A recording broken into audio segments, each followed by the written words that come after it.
अरे रौरे की रिये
सुनी ना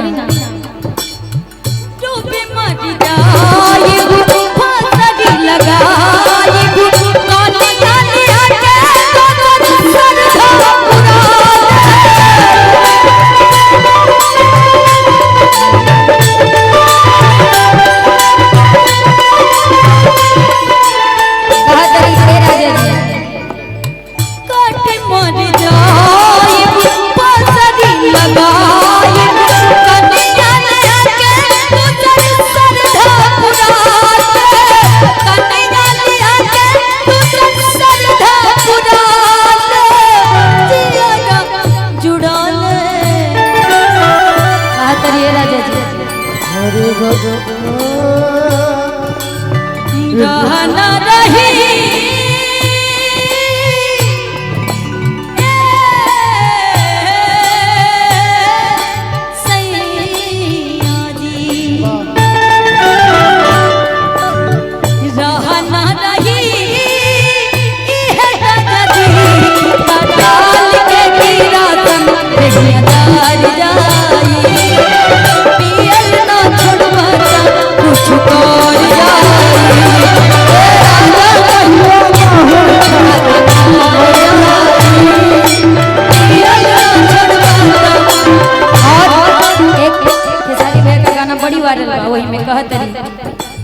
अपना सैया जी से उबिया गई समझाओ समझाओ तो अपना सास अम्मा के लगे गई है कहते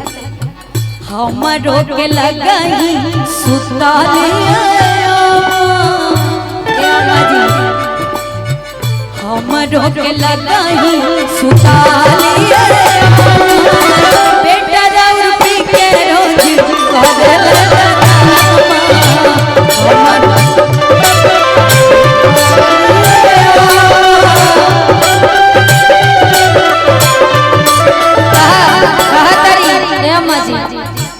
आधी आधी रतिया के भोटी पर से आवेले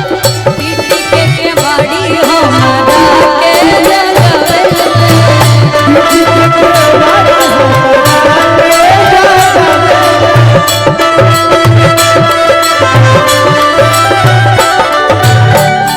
भैया आधी आधी रतिया आधी आधी रतिया आधी आधी रतिया के भोटी पर से आवेले पीटी के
बहुत बहुत धन्यवाद।